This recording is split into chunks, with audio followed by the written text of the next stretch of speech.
Welcome to the show. I am Mike. I am sitting here. T-Roy in the house. What up, T? Hello, happy Monday. Thank you, sir. Monday. It's a good Monday. Playoff football tonight. I know. Is that Right? this is the first time it's ever happened? Yeah, right? first time. Yeah. First time. There's always Monday Night Football, but not playoff. And we get to see Stafford. The whole country will get to see Stafford try to be Stafford, or Yeah, which Stafford will which we see? Stafford's going to show up. God, he's really surprised me the last half of the season. I got to be honest. Yeah, he came They out were lights rolling. out. Yeah. He's still winning when he has to, but Yeah. we'll see. This will be an interesting game. Yeah. Congrats. We won't spend much time on any of this stuff, I promise, but congrats to my Niners. Yeah, big win. Oh, it feels so good to just beat Dallas. Fuck Dallas. Yeah, right. I hate Dallas. Yeah, that came right down to the end too. That was Yeah, the, should have never come down to the end. That was an absolute ass whooping for 4 quarters. Yeah. I don't care what anyone says. The final play, it was bullshit. should have never been that close. Dallas got their fucking asses kicked the whole game. End of story. Jimmy Garoppolo, the last couple drives of that game yeah. should have never, ever been close. Terrible interception that Oh, gave him an opportunity. the overthrow of Ayuk, Brandon Ayuk, the wide receiver. Like, dude, seriously. Yeah, he missed a couple wide open guys. so- There are certain throws that quarterbacks can make in this league when a guy's wide open. Like, I can't imagine how you miss that throw. I've played sandlot football my whole life. I would never, ever miss that throw. Right. Throw it fucking 5 yards underthrow it, make him stop, pick up 40 yards and be happy with it. Whatever. Those ones where it's like, it's so easy. You're like, and you free. But how you sail it 10 yards over a guy's fucking head when there's no one on the screen. Yeah. There's a full screen. There's your receiver. There's no one within 30 yards of him. Nobody in his He'd face. still be running. No pressure. No, ball game. It was a ball game throw. End of game throw. Done. And then to overthrow a wide open receiver, totally miss him and get picked. Yeah, that like was the one that was the real game changer. well, the only thing you could do in that position to give life into this dead Dallas team. Yeah, it done the nothing. only thing. It's like, holy shit, man. It's Stafford and Garoppolo. Two guys that just do that. But anyway, we got out of there with a win. I'm happy going to Green Bay, Moving which on. means, I'm excited. But it means people like Ryan Fiorini turn into a mortal enemy for the week. Yeah. He's a fucking homer with Green Bay. He loves Green Bay. Back to despising Aaron Rodgers. Oh, I despise Ryan more this week. Okay. I can, Fair. I really, he's like, hey, congrats to your Niners, see you in Lambeau. And I was like, oh, you motherfucker. I will end you. It's probably going to be about 1 degree. Yeah. a night game, saying right? it's an 8:10 start on Saturday night. Yeah. Yeah, and I just got news that Jimmy Garoppolo sprained his right shoulder. Oh, But it sounds like he'll play. I'd be shocked if he didn't. But anyway, nobody wants to face this Niners team right now. I will say that. Nope. That's the consensus. Anyway, that's it. 3 minutes. hey, it's good Just enough. suffer through 3 Yeah, minutes of exactly. sports. That's very humble. It was Yeah. only a wild card win, but Yeah, we'll take it. it'll get worse as the playoffs go on if you keep winning. I'm It'll sure. get way worse. No, I tend to honestly, dude. When it comes to my team, I tend to just shut up. I don't need to take all the. Oh yeah, you talked a lot of shit about you. I don't talk much shit. No. I don't. I don't post anything really. Well, you're an underdog all the way through, so you can't really talk a lot of shit here because Yeah. every game you're going into, you're going to be an underdog. Yeah, that's true. So Yeah, but yeah. So I try to limit the amount of attacks people can wage on me. But fuck Fiorini. Like honestly, fuck that guy this week. He's dead to me. Yeah. he doesn't exist to me this week. he can eat. I could talk to him on Monday. Okay. We'll circle back. We'll circle back to Ryan Fiorini. He's dead to me this week. I also talked to Isis earlier. Yeah. Yeah. Little man. I miss that little Having a guy. good time. He is. Quite the venture he's on. He's on quite the venture. It's so funny. He's having a blast. Yeah. But he's learning really quick what life on the road is like. Oh, yeah. I'm like, dude, these comics that do this for a living, that tour the country, it's really hard, you know, when you're. He's like, I just never imagined how hard it would be to like live out of a backpack in a van and stuff. You're like, Well, he's never even been like on his own. No. Lives in a parent's basement. Yeah, So yeah. it's not just 1 or 2 steps forward going on the road. It's like light years for him. But he is having a blast. Yeah. He said, yeah, whenever I get a chance, I listen to the show. When I get a thing going, that says you're going live, I'll check it out. And A lot of windshield time, I bet. So yeah, some downtime and whatnot. But he sounds like he's having a good time, which is good for him. Good for Absolutely. him. I'm happy Yeah. for him. And wonder if anybody's been able to meet up with him yet. I I don't. mean, he's been through Cali and Arizona, and Yeah, I was surprised the he didn't meet newest up with Mexico. Newberg in L.A. or he hasn't been to San Francisco yet. My mom wants to do lunch with him. Is he coming back around through there? I mean, he Oh, did he's Cali. did Cali. Yeah. so- Well, he did San Diego and L.A. Yeah, he went I think south. he's. I don't think he I went think north. he is going to go through the Bay Area though, Maybe if he's going to go up when they come back to around. Washington and Not sure Oregon his and that kind of actual stuff. route, but yeah, Yeah, I think he is going to pass through there. that'd be the way to go. Yeah. Yeah, maybe on his let- last run home. They gonna let him stay with him? No, Yeah, I didn't think so. My dad was like, "Fuck no." That was an absolute smart move. But he doesn't want his grandkids staying there. Yeah, That's how my dad is. They're going to spill peanut butter and jelly on I was surprised we were able to the stay there. floor. Oh yeah, We're the worst of all of them. no, we did a really good job though. Yeah, did we get credit? Did we get props? yeah, we did. We did. What did we fuck up? Because I know there was something that had to have been when they went in and were like, "God, that son of a bitch." I knew it. No. You know what? We were really respectful. We cleaned everything. We took the trash out. We washed all the sheets and folded them and put them back on the beds and Yeah. turned the power off and the water off, all that shit. Well, we had step-by-step instructions. We had very detailed step-by-step instructions when you deal with, and he's getting worse, dude. Is he really? Oh, he's getting worse, way worse. Okay. Yeah. You'd think once you get him out of the lab, it he might ease off a little bit. No. Instead of having that full-on like that's your job is to just be super anal. No, he got into it with Kristen because she was eating a cookie in the living room, and he's like, "You're leaving cookie debris on the floor, like micro cookie debris." And she goes, "Did you just call it cookie debris?" Yeah. And he's like, "Yeah." He's like, he wants her to eat it over the sink. I'm like, dude, really? You're gonna tell your daughter with 2 kids to And eat can't a it just be cookie a over the crumb? sink? Can't it just be a crumb? No, it's debris, Debris in his world. Is that a finer crumb? It's got to be a certain diameter to be considered a crumb. I guess. Goes from cookie dust to cookie You know, debris. and I think holding a hand under you while you eat it isn't good enough. Not Nothing's acceptable? good enough. No. And vacuums obviously don't work in Northern California, so it Heaven forbid you ruins clean the up house. after the fact. Right? Yeah, it's bad. It's very, very bad. Okay. But so he is all in favor of going to the grandkids' homes, but Sure. it is a stress ball when they come over I bet. to his house with sticky fingers. It's just on guard, just blocking the TV and the stereo Yeah, shit yeah. all the time, just playing deep, boxing out like Shaq. I was talking to him the other day. He's joined a class out there on tube amp building.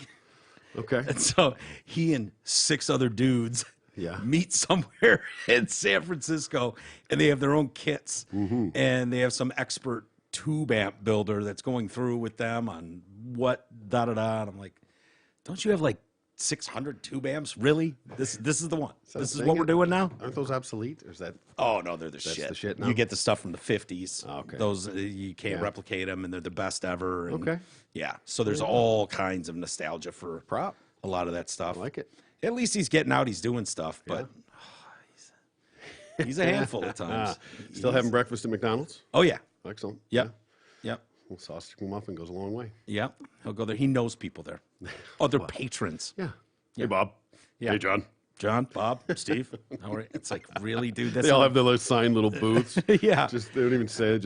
Just a nod, an Sitting acknowledgement as they walk in. stupid yellow plastic booth for 3 hours listening to a podcast. Hey, I'd wait a minute, Bob. They just put the new pod on. Give it a second. It's ridiculous. God bless him. He provides quite a bit of entertainment for the entire family. Yeah, absolutely. Yeah. As long as he's happy, that's all that matters. Yeah, and he's thrilled. Good. Absolutely loves life. He's unlike his son. Yeah. He adores life. It's hilarious. So He'll get there one day. yeah, he's getting bitter. Is he? Yeah, he's getting a little more bitter about the way this nation's going. Oh, Shit like that. And he's not alone. no. I will tell you, there's a new poll out today. I was reading about the majority now of Americans say in this new poll that democracy is at an absolute risk of extinction. That's never been the prevailing thought. Clearly, because January 6th was the biggest threat to our democracy. Right. That clearly is what Well- they were speaking about. I don't think so. No? No. I thought that was the biggest threat in the You're gonna- history of our nation. You're going to see in polls like this how the nation really feels and what partisan politics plays, what role that plays in all this. Because you've got 26% said democracy's survival is secured for future generations. Okay, so that's 26% are hopeful, and Optimistic. optimistic. Very good. Slightly fewer, 23% said they weren't sure. I don't know. Yeah, hard to say. 51% say democracy is in danger of extinction. The result comes after Biden spoke about the Capitol riot on January 6th and during a voting rights speech in Atlanta, saying that a year ago a dagger was literally held at the throat of American democracy. Then Trump speaks on Saturday and once again claimed the election was stolen from him, despite fraud claims being tossed out of court, while promoting the conspiracy that the Capitol attack January 6th was FBI agents. So there's probably some truth to all of that. Yeah. On some level, I don't think it's smart. I don't think it's right. I don't think it helps. No, it does not. You know? The best thing he can do is to fade off into Bolivia, as Mike Tyson would say. Yeah. And just let it settle for a little bit, because every time you do, you're just stoking the fire a little bit more. Well, It'd be interesting to see what happens with this Whitmer thing, depending on. where you got 12 FBI agents and one homeless man. To see how this all plays out and how that would correlate into the January 6th thing. I'm not saying there isn't, but Here's the problem. Whitmer's on the right team. yeah. Oh yeah. So it doesn't matter what happened there. Facts be damned. Yeah. Those don't matter. I mean, the more details that come out about that, about a homeless, mentally ill guy that they talked into. Every little bit helps. Yeah. This is changing people's minds, though. The poll showed the majority that believe Biden was the legit winner of the election has narrowed to just 54%. The number was 64% in April. Okay. So that's a little interesting. Yeah, really. I'm surprised that nothing's really come out to make it go down. Lindell's video. Wow. Could have been Lindell's video. That's true. There was a lot of good information in there. Yeah, lots. Yeah, the symposium. I think the pattern that we're seeing is no matter who wins the election, the other side thinks it was stolen on some level. Yep. Last year, more so for the Republicans than ever before, only because there was so much shenanigans with mail-in and early voting and all that kind of shit that was thrown together haphazardly for the pandemic, which I sort of understand. I know how people were scared to death of leaving their house. You know, they didn't need to be, but they were. So for a lot of those people, a lot of measures were put in place kind of last minute. Yeah. And so that's got a lot of people going, wait a minute. But, you know, not going to change it now. Voters appear split. This is where I think partisan shit comes into play. On ideological risk to the country, 23% said left-wing extremism is a risk to democracy. 21% felt right-wing extremism is a problem. Now you get to people like you and I. The middle 50. A very large 80% of respondents said it was more important for lawmakers to work together to solve problems rather than follow their ideological beliefs amid major impasses in the Senate over Biden's, socialist wet dream of Build Back Better, voting rights, judges, how to handle coronavirus and other matters. Yeah. They just want people to work together. Come on. Of course. We're all on the same team. We're all Americans. Yeah, that goes back decades, essentially. Yeah. I mean, it's getting worse Yep. of the partisan hack shit, but Here's the cracks, though, that you see. One of the pollsters, Carly Cooperman, said, "We found that Americans are losing faith in their democracy, arguably worse than ever before. They're losing faith in elections, institutions, and the ability of democracy to survive. Everything is negative. Everything they're seeing is negative." yeah, I mean, it's hard to argue. Yeah. Show me some positives of where we're at right now. I don't see any. I mean, not really. I mean, it's not all doom and gloom, but it's definitely not trending the right way, in my opinion. Yeah, I would agree with that. And it's not even the ideological part; it's just the divide that's being created. I don't really care what side you're on. Your belief's your belief. Do what you do. Some of it's bullshit. Some of it's not. Everyone's entitled to their opinion. How do we silence the 23 and the 21 that think each is the major problem? That's a great question, and those are the problems in a way. Seems bigger than squeaky wheel, though. It is. Well, but thinking that's the problem and popping off about that being the problem are two different things. If you're asked the question and answering it is one thing, but taking action on it or making an issue out of it, I don't know that the 23 or the 21% are the ones popping off, making an issue out of it. They were asked, they answered. But the ones that are on the front lines screaming it from the mountaintops, I think is more like 5%, maybe 10. Maybe.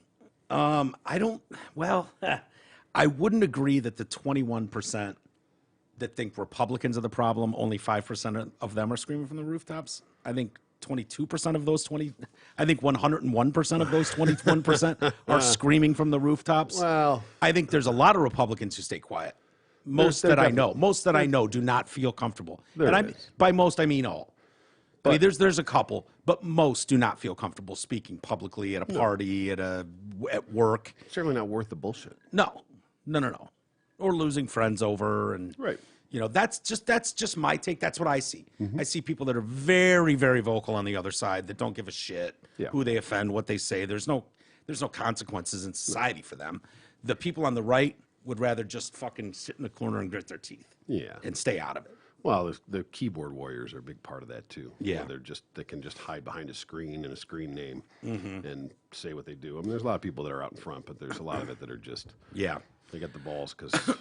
Well, I noticed, and this isn't breaking news, not a hot take at all, but on Twitter, I saw, I look at trending things, and you usually follow my teams, or, but then you'll see like.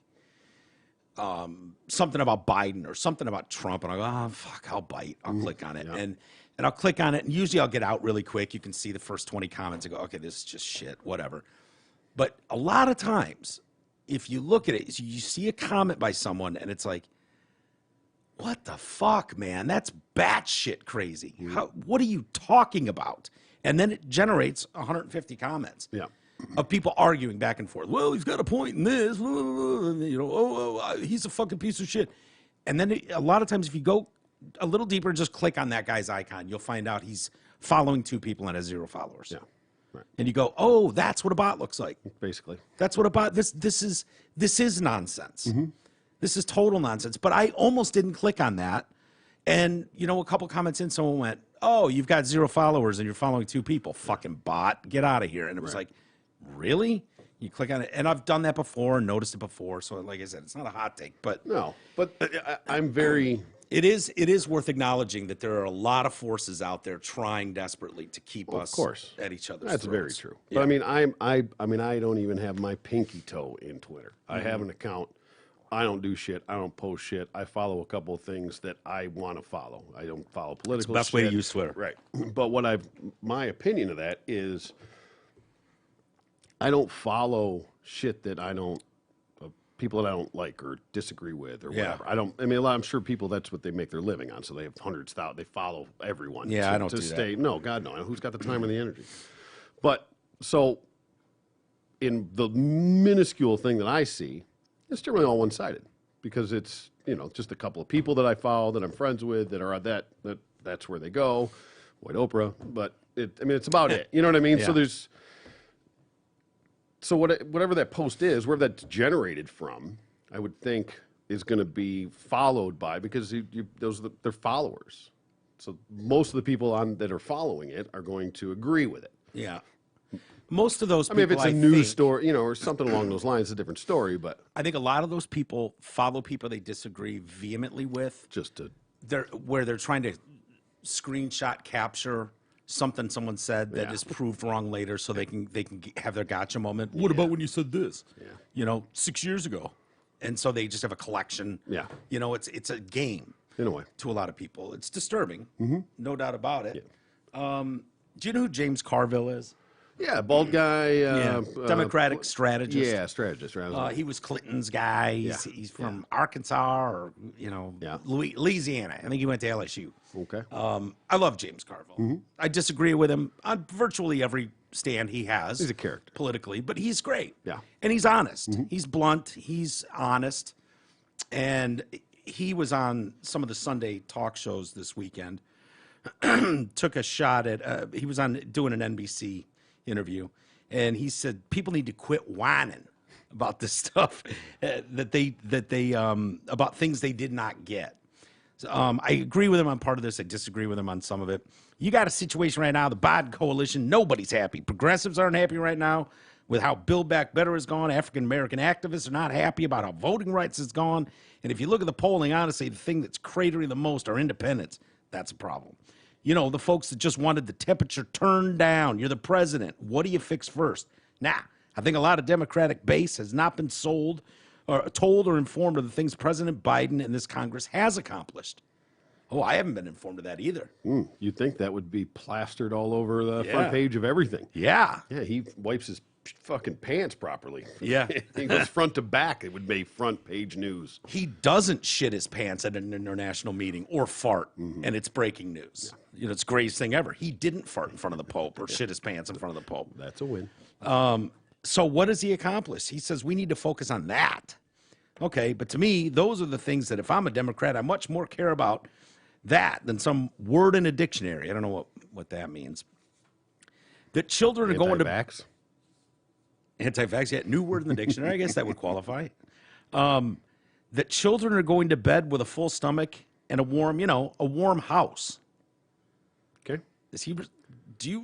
Maybe we just should give Biden a ton of credit for that, for any kid in America that's got a full belly and a warm bed. Well, that's probably talking about that fucking sham of a child tax credit that they're getting. Yeah. Which is just...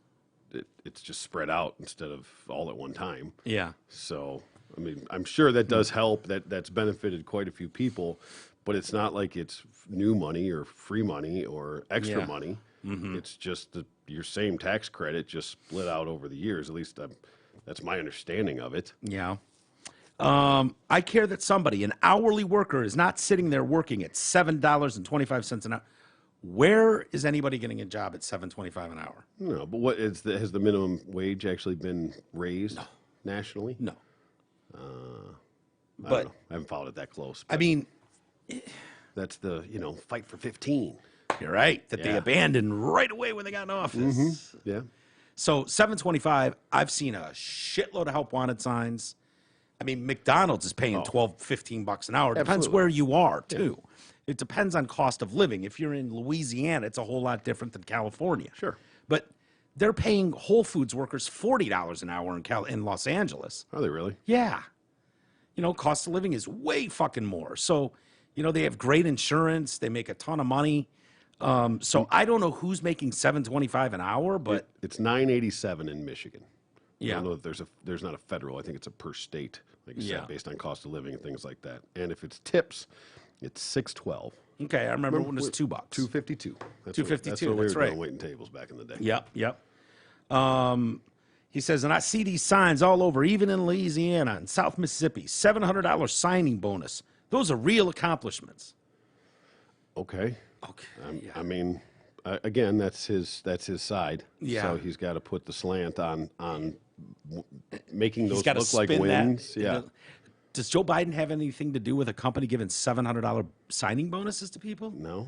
I mean, I see is... I think they have to because of how bad the economy and the employment market is right now. How badly you've tanked the fucking economy in literally 1 year. It's historic. They're not doing it because they want to. They're not doing it because they're making so much money that they want to give it back to their employees. Yeah. They're doing it out of desperation to keep the doors open. They'd rather not close their doors at 3 o'clock on a Saturday. Yeah. So in order to do that, you might have to spend a little to make a little. So in order to keep your fucking doors open and your reputation alive, you might need to give someone a $700 signing bonus or up the minimum wage from $9.87 to $12 an hour. And you still can't get people to come in and work. No. It's a disaster. We see it everywhere. Problem than the number. I don't think that has anything to do with what Joe Biden did, but I could be wrong. If that's a policy that I'm aware of, then I'd love to know. Like I said, some of what he's doing is camouflaged under things. He's not directly saying it, but I assume that he means that child credit that they're doing and some of the other stuff. But the minimum wage, that's nothing he did.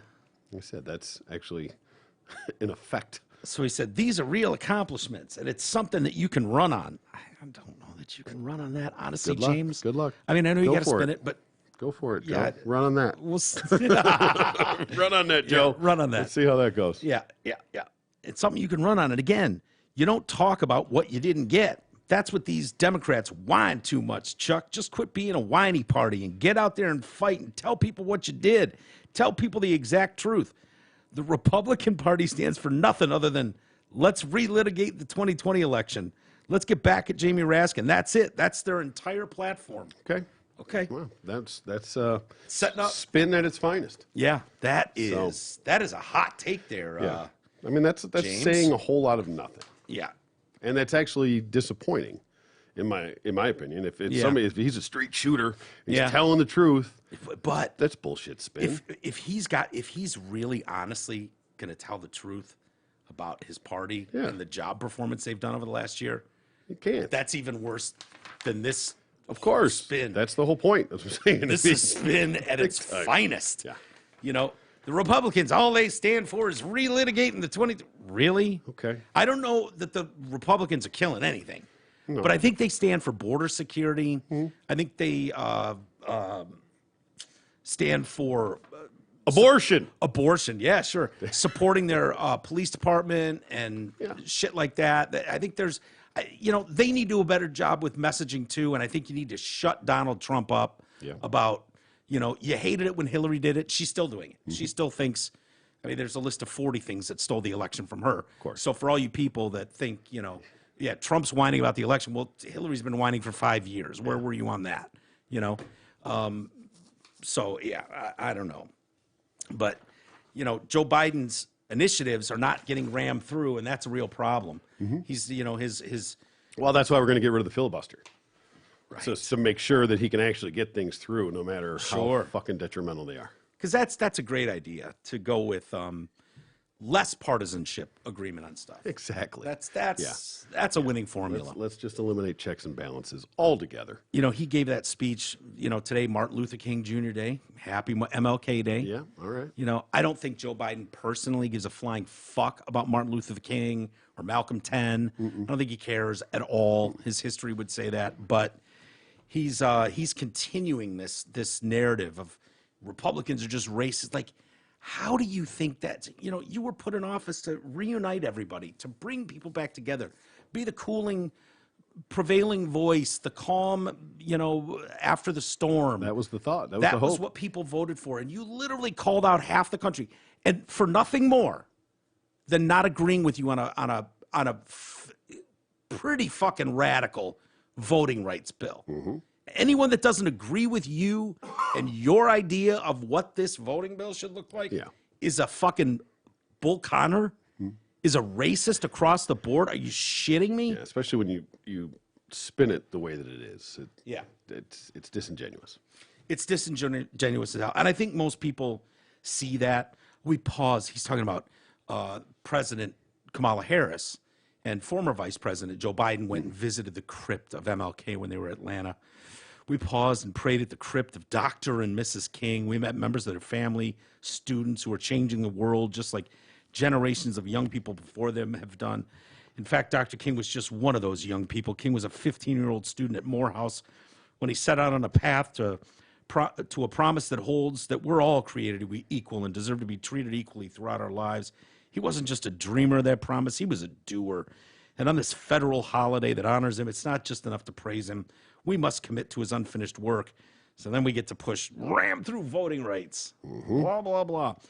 And then he accused Republicans, everyone who is on the right or leans right or votes for someone on the right, accused of attacking American democracy over election security measures, once again invoked the deadly insurrection on the United States Capitol. So I do have one question on that, former President Joe Biden.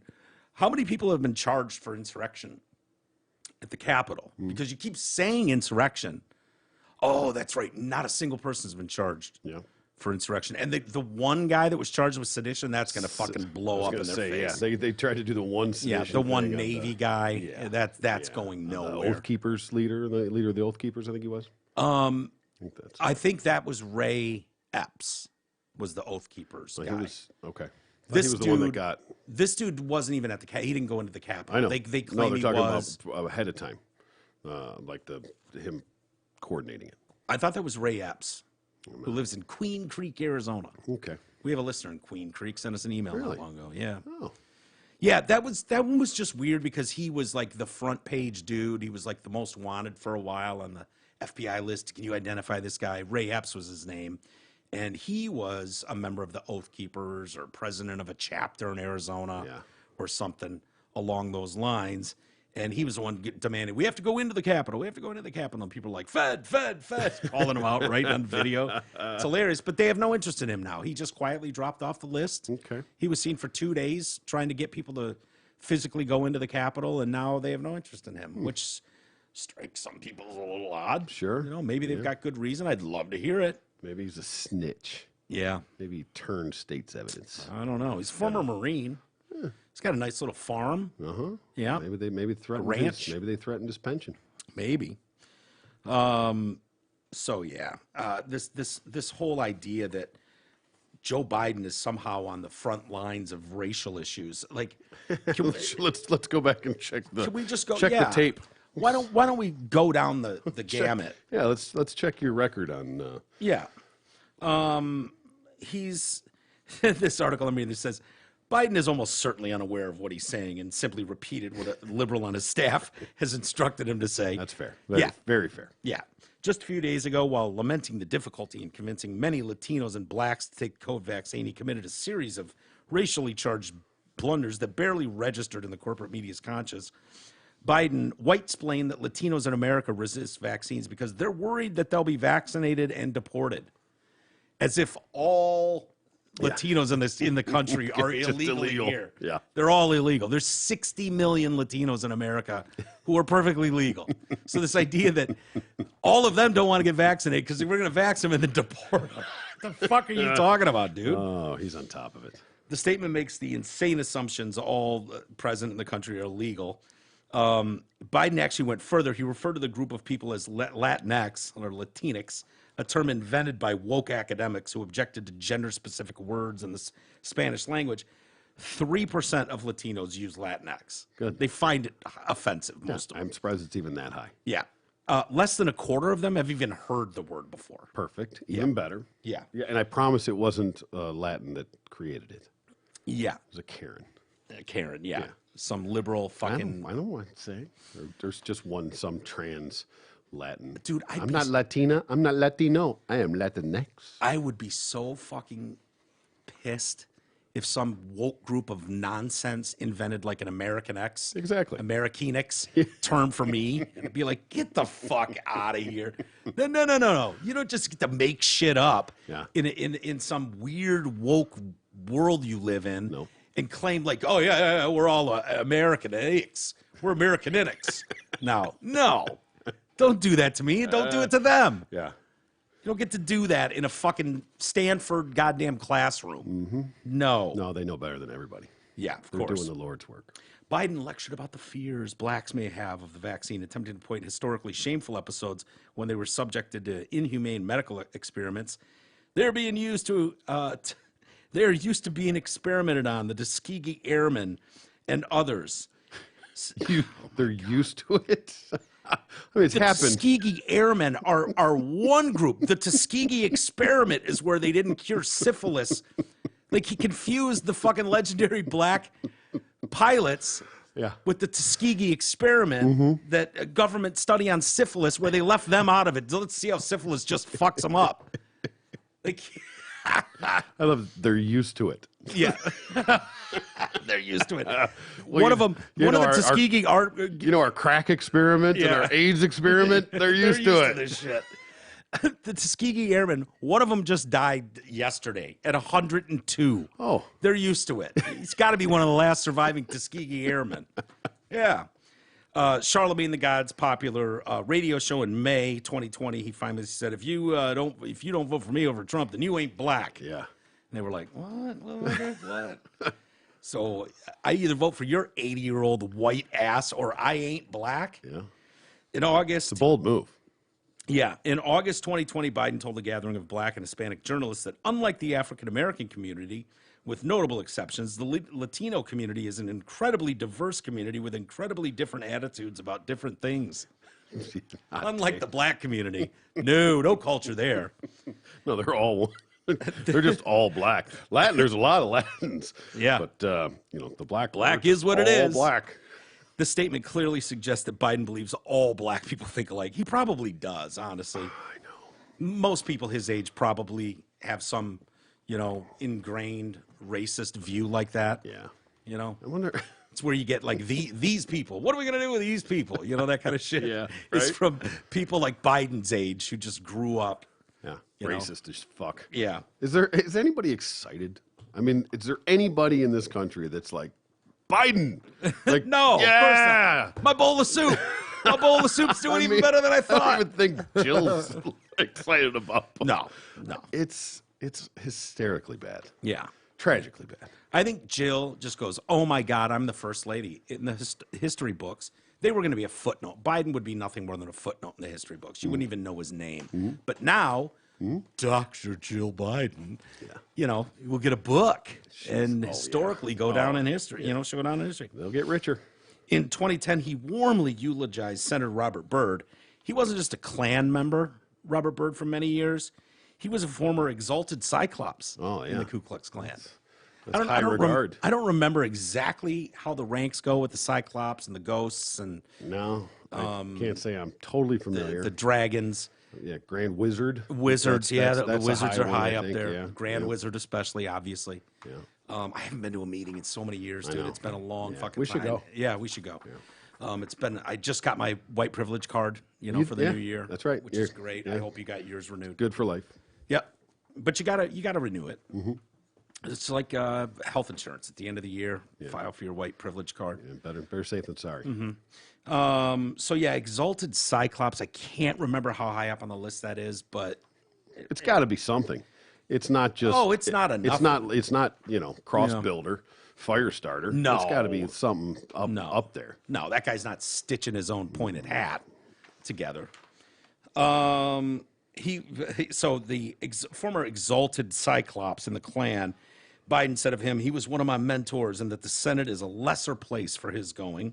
In 2007, if you remember, he referred to Barack Obama as the first mainstream African-American who was articulate and bright and clean. Ooh. Who could ever forget that brilliant statement? In 2006, he said, "You cannot go to a 7-Eleven or a Dunkin' Donuts unless you have a slight Indian accent." I think you can go there. I think you can go there. You can't work there, but you can go there. Yeah, he might have meant you can't work or own a 7-Eleven. I'm not sure. Oh, He famously said that busing in 77, busing to desegregate schools would cause his children to grow up in a racial jungle. He infamously worked with segregationist senators to oppose that mandatory busing. He has kind words about segregationist senators. Any one of those statements or episodes would have been enough to sink the political career of any conservative in D.C. But Joe Biden has a lifetime of them. Must be good to be on the left. They didn't even mention the '94 crime bill, which don't even start on that. I mean that historically led to the incarceration that at these levels that we've seen of black and brown people that he cares so much about, and Kamala Harris cares so much about. But honestly, I don't blame him for that. I don't. It happened. It was a different time. Crack was running rampant, and the country was scared shitless of the crime and crack epidemics that were leaving the inner cities and going out to the burbs. And so the country wanted to crack down on that shit. So I don't personally hold Biden responsible. I don't know about his love for segregationists. It's before my time. I'm not a history buff. Just saying that overall, he generally hasn't been on the right side. No. A whole lot. No. So to act like he's some sort of Yeah. front runner in the civil rights movement. Yeah. And he's lied consistently about stuff like that. He claims he was arrested as a teen, fighting for civil rights, blah, blah, blah. And they're like, there's no arrest record, you dipshit. You didn't. Come on, get out of here. Corn Pop was a bad dude. Yeah, Corn Pop was a bad dude. Rusty Razor. Yeah. Did you find anything about the exalted? Yeah, it's somewhere above middle management. The way he's a leader of a den. I didn't want to get too deep into it. I just kind of wanted to see where it stood. Yeah. There's some real hierarchies up above there. Yeah. But once it gets into So Senator Byrd, middle management, I like that. yeah, so a little above that. But so was he speaking at meetings? Oh yeah, he was running. He wasn't groups. sitting in wooden chairs. No. Yeah, he was leading like a den. A den. It was exactly what he was the leader of a den. Okay. Oh, you have been to meetings. Good for you. Yeah. Oh yeah. Plus, you just said it a minute ago. That's why I remember it. Oh, but yeah, obviously I've been to meetings. Damn Anyone right. that knows me knows that. Of course. Haven't been to one in a very long time, but yeah. So Senator Byrd was a speaker at Klans meetings. Absolutely. Yeah. For him. Yeah, he wasn't just a nobody. That And is he was for Biden's sure. mentor. I mean, nothing but good things to say about that man. yeah, spoke warmly at his funeral. So, yeah. Oh, Joe. Yeah. Anyway, whatever. Whatever. What are you gonna do? What are you gonna do? Not bring the country together? No, Let's I keep think doing that's that. I think that's their plan. I think, especially coming into this midterm, I think that they're going to try and play up the COVID. Really? You think they're gonna tip their foot back in that pool? I think they are. I think they're begging. I think that Omicron came a little too early for them. Well, Fauci today said, "Hold on, Omicron's not done. Could be a worse variant right behind it." Of so, course. so they're Setting the ramping table. up the fear. It Setting seems the a table. little early to be ramping up the fear on this one. Well, we've got months because- and months to go. Yeah, that is true. But you have to have that stuff. It's got to be close enough to, yet far enough ahead Yeah, to take all the necessary precautions. I think the play is January 6th, January 6th, January 6th, January 6th. That's it. That's the play. That's the play. Yeah. Because you can ride this out while this mock Senate hearings are going on about January 6th, and half the, literally 50% of the country is racist as fuck, white supremacist. Yeah. Play that up as we anticipate the bomb that's going to drop that proves half the country is racist as shit, white supremacist that hates everybody that doesn't look like I them. just don't think that's. I mean, they don't have much else, but I don't think that tips the scales when it comes to, especially when you're I talking don't think about. it's a winning. No, of play. course. But I think that's all No. they have. But that's what I'm saying. I think they have to try something else. Yeah. And whether it be to keep, the remote voting and things like that. I'm not saying it's rigged, but I just think there's other things in play. I think that's what they're going to. I think that hang their play- hat on. If you had third and goal from the 2, right? Or fourth and goal from the 2. This is what this play call means to me. January. If you're trying to press January 6th as the thing in this country, That's running it's going to matter. That's a QB sneak from No. 4. No. 4th and 2, going in, deciding not to kick a field goal or to go for it, but to punt. I think if you punted instead of kicking a field goal from the 2 going into the end zone, that's how effective that play will be. Yeah, I don't. It doesn't have. You a whole could lot of put it out traction. at the 1 and put them at the 1 yard line. You could. You could. They're. I don't think it's a winning That's formula. what I said. That they don't have much else to go. So I think they're hoping that something else happens that they can try and use to control the message. Yeah.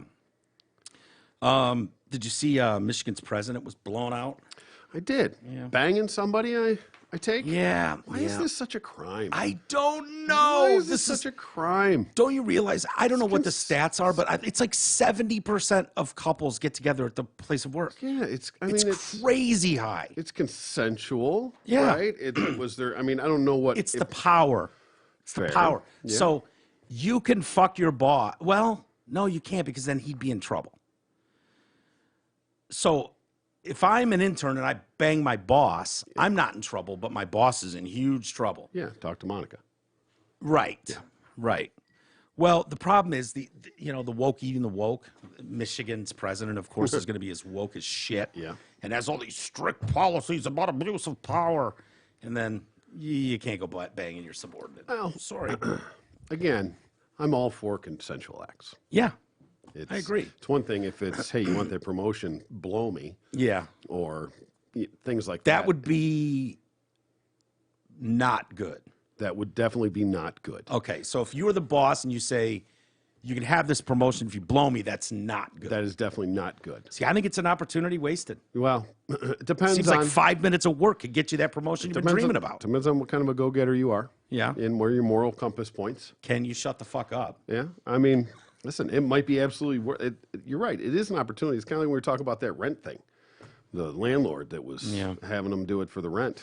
I mean, hey. It's a great fucking deal. You not can work 40 hours this week, or you can spend 5 minutes blowing me. Yeah. Your rent's paid for the month. Yeah. But you still got to do the work if you just blow your boss. Well, yeah, I don't give shitty BJs. No, yeah, I don't. I mean, you still actually have to come to work. It'd be one thing if, like, hey, you know what? We're just going to keep paying you if you just blow me and don't bother coming into the office. Even better deal. That is a great deal. It's a great deal. But therein lies the problem. Would you take a promotion from a boss if she was like, you just got to eat my box out once a week? It depends on the box. It definitely depends on. Yeah. Not all boxes created equal. Yeah, that's and true. not all boxes worth a raise. Yeah, and most of the dudes doing the whole blow me for. Generally speaking, it's not. Yeah. Yeah, they're not GQ models. No. Safe to say, It's, typically. It's not. You're not doing it for the love. This guy sounds, shock here, like a major dork is what it sounds like. He and his girlfriend. I mean, the things that they've busted him on. Yeah. I heard they leaked some messages, but I have not heard. Oh, leaked 118 pages of emails. Okay, I have not heard any of them. So he's been fired from his almost $1 million a year job, $927,000. That's a good gig. Having an affair with a subordinate a year after implementing wide sexual misconduct rules to stop people in power from sleeping with their staff. Okay. Mark Schlissel is his name. A lot of people around here know that name. Yeah. Well, that becomes a double standard and a bit of a hypocrisy. So Yeah. I can see where the problem has already begun. Sure. He was informed in a letter on Saturday that he was being fired from the role he's held since 2014. University has made public 118 pages of emails between him and the woman he had an affair with. School found out about their affair after an anonymous tip, December 8th, 21. Just the tip? Just the tip. Okay. Yep, dick tip. Yep, they got a very informative dick tip. Yep. And sank his battleship. Will like happen. days later. Emails began in 2019 when he sent the woman an article that she couldn't download about the sexual habits of New Yorkers. Their correspondence ends on December 3rd last year, 5 days before he was reported with that anonymous dick tip. Among his pickup lines are, "Can I lure you to a visit with the promise of a knish?" The fuck is a knish? I don't know, K-N-I-S-H, knish? Sounds like I don't know. Jewish? Yeah, I guess that'd be my guess. I don't want to eat a knish, but she's certainly not going to lure me with a knish. Lure. Lure. I got one. I got a hot one on the. Not tempt you. Could I entice you? He gets more inappropriate. Could I lure you? Can I lure you Knish. with a knish? Fuck is a knish? Like I told you, dork, right? Yeah. I mean, when you're talking like pickup lines for dorks, can I lure you to visit with the promise of a knish? It's a snack. No, has any woman ever been lured anywhere for the promise of a snack? It literally says snack. That's the definition. Okay. Maybe she's a biggin. And screenshots of takeout pizza receipts, which he said were to whet your appetite and tell you what's for dinner, too. He needs a fucking meeting with the Vanilla Gorilla on how to do this, doesn't he? Hey, clearly it worked for him, so who the fuck am I to say? Did it? I don't know. He was banging her for a year, right? Yeah. So he got his knish. Yeah. She blew his knish. He encouraged the woman to take business trips with him on the school's dollar, charging $2,000 first-class Delta flights to the university and booking fancy hotels around the country. He is a married father of 4. That throws a wrench in it. Yeah, that's a problem too. And his lover exchanged emails on their work email address. Fucking Rookie, idiots. dude. Fucking What are you idiots. doing? Get a burner. Burner. For the love of Easy. God. $9 at CVS. Come on. Well, She's did you expect Michigan. this guy to understand the difference?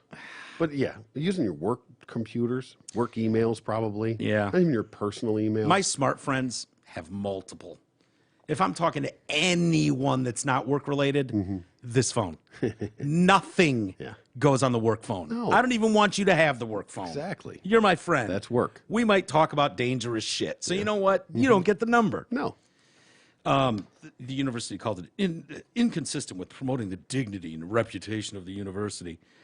The university, of course, is where Barack and Michelle's daughter Sasha goes now.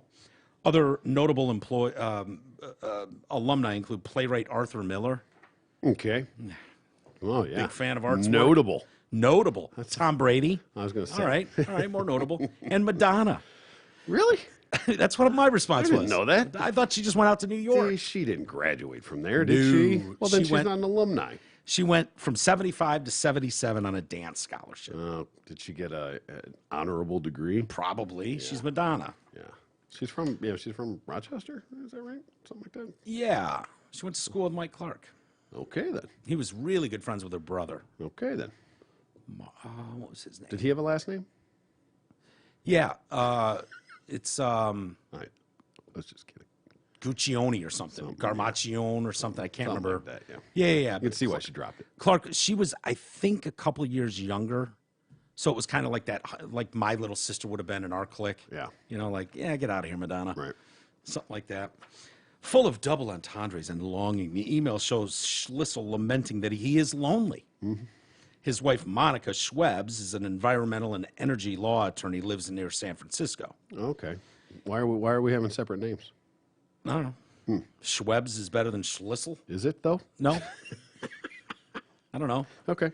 This could be a Die Hard thing. I was going to say, John this is McClane. I'm feeling some Die Hard action here for Yeah. sure. Yeah. On different coasts. And then they put it together. And Yeah. you What saw did she go with? I don't remember what that Gertrude her name or something? was. She was losing her whatever last name. whatever maiden name was. Yeah. But then the picture on the credenza Yeah. gave it away. Yep.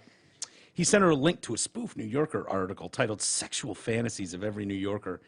The article features joke fantasies such as, I find a lunch in Midtown that costs less than $10. Yes, I cry out. Oh, God, yes. Like you're orgasmic. Yeah, that fancy Jewish humor. The cashier hands me a surprisingly substantial sandwich. Look at all that meat. In November 2019, Schlissel and his lover discussed trying to coordinate traveling together, but Schlissel warns her that M will likely join me on the return from Florida to Detroit. But that's it. So M being Monica. Of course. Didn't want to use her name. We've Yeah. seen this tactic with the Bidens. You know, Yeah. 10 held for H, Yeah. 10 for the big guy. You know, Yeah. that kind of shit. As long as we don't spell the name out, just use an M. No one will know we're talking about Monica. This guy's breaking every rule in the book. At another, in September of 2019, Schlissel sends her, and I'm thinking full frontal nude pics, Oh, God, no. sends her schedule for the flight to India and notes, what if we miss our connection and get stuck in Paris? She replies, that's what he said. She replies, I know a bistro. This is almost too hot and heavy for me to... I know it, man. I mean, honestly. we need. He responds, I'm so there. Oh boy. Is this sexting? I wonder this if is the sexting for the nerds. connection was missed. I wonder if they made it to that bistro. Yeah, that bistro Yeah. that she knows about. Yeah. He's going to be there. I want this to be read by Huel Perkins. I know a bistro. Hell yeah. Hell yeah, no bistro. I'm so there. No, I want it read by Huel Perkins on the news so we can go, oh, you might want to divert the children in the room at this point. The language is a little salty. A little too hot for TV. The pair exchanged Shakespeare's sonnets. Of course they did. Oh, see, they're perfect for each other. And a New York Times article about relaxation. Hey, This is the worst sexting I've ever heard. sounds like true fucking love to me, man. Sorta. I think these are soulmates. Sounds and like I it, think maybe. it's tragic Yeah. that that he's married and she's a subordinate. In one email exchange, July 1st, 21, the employee said that her heart hurts. And Schlissel replied, I know, mine too. You know where he should be apply? Huh. Brigham Young. Brigham Young? Yeah. But I don't think she's young. No. The Mormons over there. You can have multiple wives. Oh, that's true. See?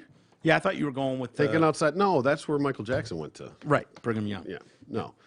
No, I'm thinking outside the box, man. If you're going to go be a president of a So you university, think you go should do it. switch religious teams, go Mormon, and then You can. how about you just skirt divorce the system. lady you're not interested in anymore and then marry this chick expensive. That's and not have her work for you? It's expensive. Have her find a job somewhere else on campus. She can stay in Michigan.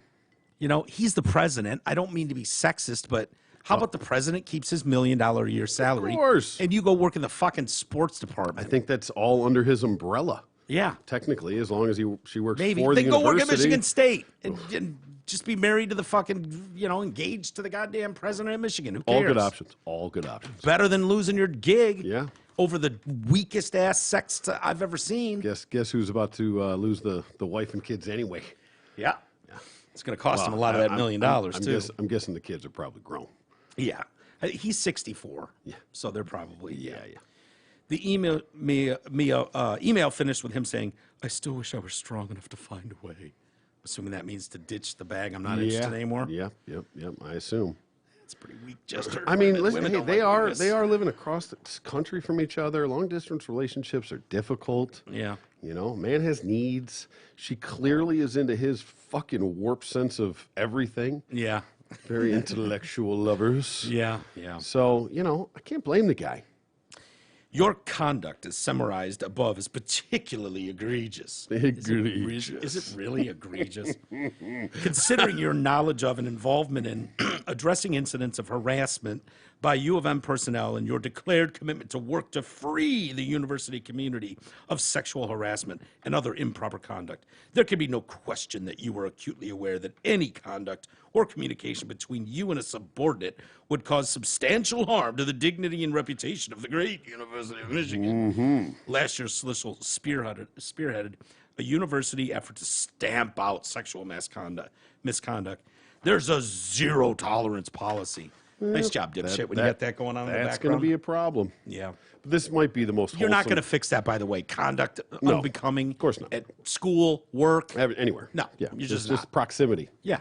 Breeds. Yes. But people get hotter the more you see them. You go, that thing that bothered you early on about them, that extra big nose or whatever, seems to go away the more you see her slinking around in that hot skirt at work. Yeah. It just happens. You find yourself attracted to someone. You're miserable at home, and you go in there, and you have someone to vent to, a shoulder to cry on, a dick to fall on. You deserve better. Yeah. You really do, Troy. You just deserve better than this. Do.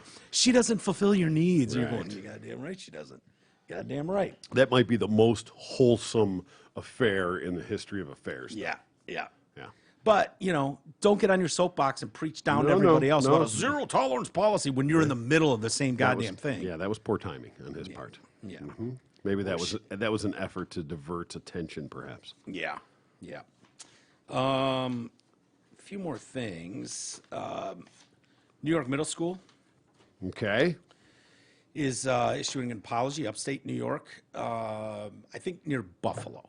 I believe is the kind of the area of New York we're talking about. They've come under fire over a homework assignment. We've seen this a lot lately, where homework assignments and parents are going, "What?" Kid finally comes home and they actually get to see what your kids are doing. Yeah. This homework assignment was asking middle schoolers to translate the phrase "You are Mexican and ugly" into Spanish. Okay, seems inappropriate, but Administrators at Williamsville Central School District in Western New York ultimately issued an apology to sixth graders at Mill Middle School in Buffalo. and they are translating this into Spanish. Yeah. Okay. So they're trying to learn different words in Spanish. It's probably a better way to learn ugly. I am curious of how you say Mexican in Spanish. Mexican? Mexicano? Chicano? Chicano? Latinx. There you go. I think that's how you say it. Yeah. That's the one they prefer. Ese. Yeah. No, you can't say ese anymore. Vato. Vato. No, it's Latinx. They love it. Okay. Next time you see a Mexican on the street, call him Latinx. Hey, Latinx. Yeah. Hola, amigo. Mi amigo. ¿Qué pasa? ¿Dónde está el baño? Ultimately, they issued an apology for the assignment, which required them to translate sentences from English into Spanish. You, and then it says in paren, friendly, are Mexican and ugly.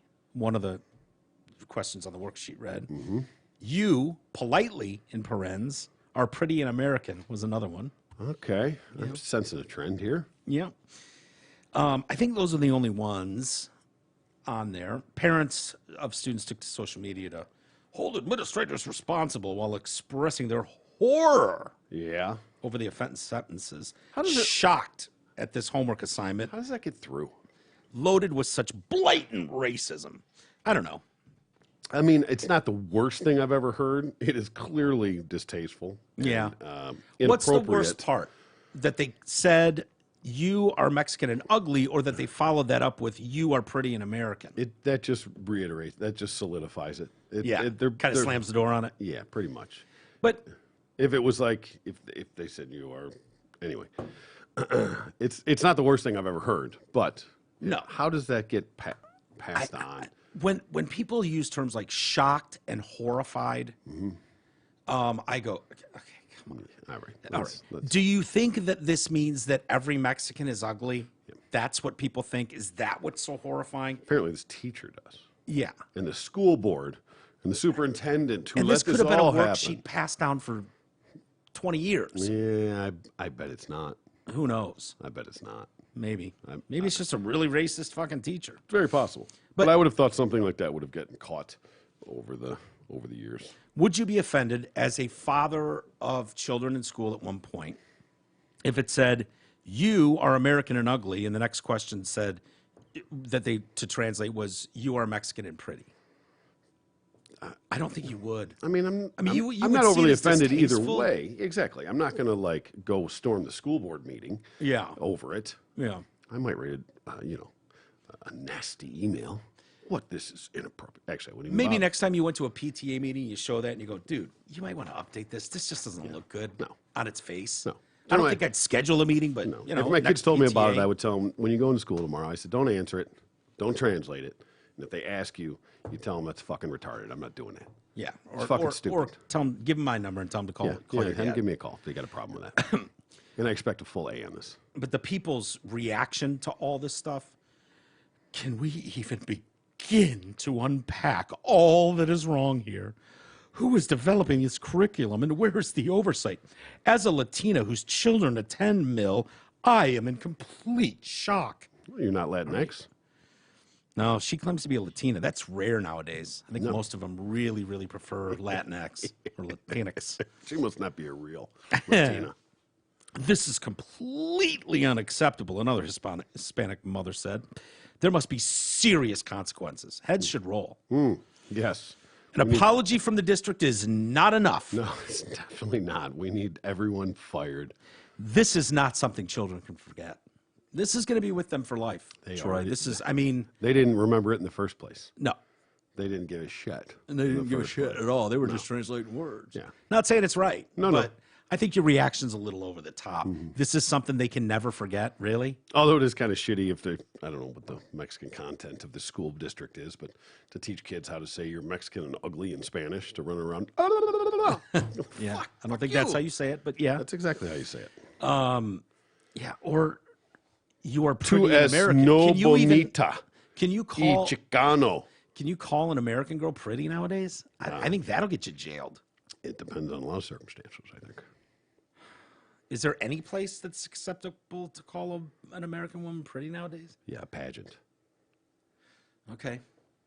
I don't even think you can call cheerleaders pretty anymore. A lot of them aren't anymore. Well, yeah. They've added a whole lot to those rosters. A whole lot. Well, you know, you got to have. It's a sizable. Got to have a sturdy difference. base for that pyramid. Yeah, it's a sizable and noticeable. Yeah. Used to be Addition like to the used to be team. like a 5-chick pyramid. Now they can go like 12 stories. And have full support. Full support on the bottom. Meanwhile, administrators released a statement. We are addressing the situation to ensure this does not happen again.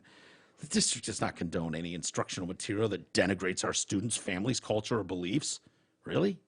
I think a lot of you do. In fact, I read Hat's kid's assignment at school Yeah.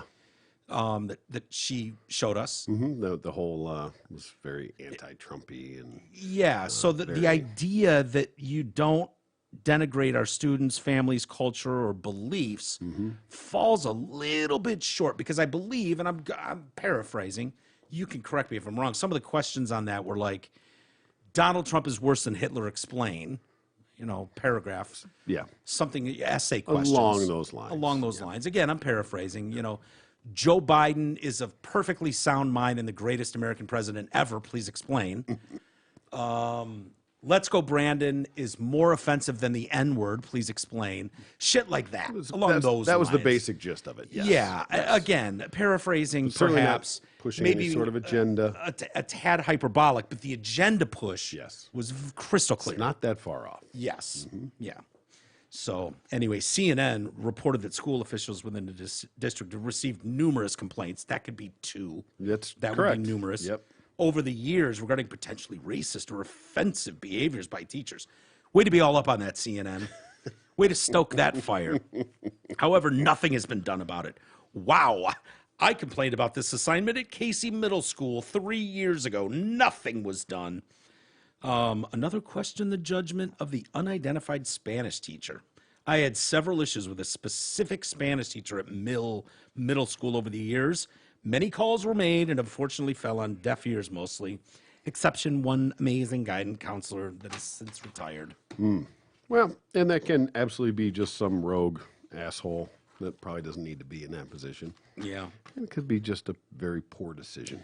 I get it. I don't have a problem with people having a problem with that. Yeah. That's not where I can totally see why someone would look at that and go, really? But do you think that's appropriate? We need to topple the entire system, blow people out, fire them, especially when I see what curriculum is getting through and so much of the CRT stuff, you know, where you're trying to make, you know, 5-year-old white boys feel like they should be lower on the ladder, like explicitly because of their whiteness. Like that shit I find terribly offensive. No one's telling Mexican girls in school they should feel lesser than their white counterparts. That's Mexican, just not happening. Ugly.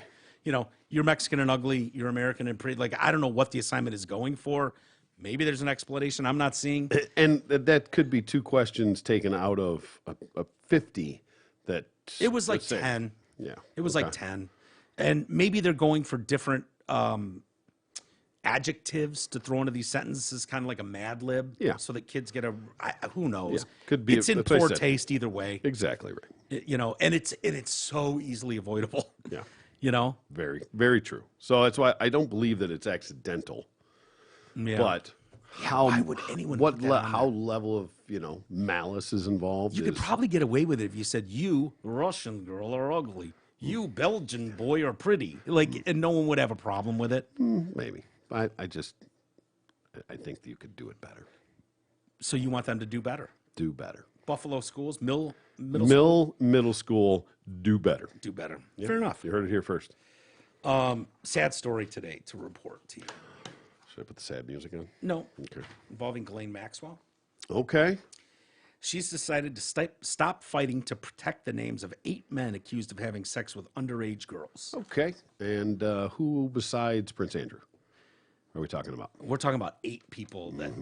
Yeah. I know. Oh, yeah. I'm assuming that's going to be one of them. The New York Post is reporting one of Maxwell's attorneys wrote in a letter to federal judge Loretta Preska last week that the alleged Madam of Epstein would no longer fight to keep secret the names of 8 John Does who were named in the 2015 civil lawsuit against Maxwell. After careful review of the detailed objections submitted by non-party Does, counsel for Maxwell writes to inform the court she does not wish to further address those objections. The letter was written the same day a Manhattan federal judge refused to dismiss Virginia Guffrey's case against Prince Andrew. Maxwell may have stopped protecting the names in hopes that she would receive a lighter sentence for her crimes, which is possible. Some of them could have gone beyond the statute of limitations. She hasn't been sentenced yet, correct? She was found guilty, but sentencing hasn't taken place yet? Exactly. Right.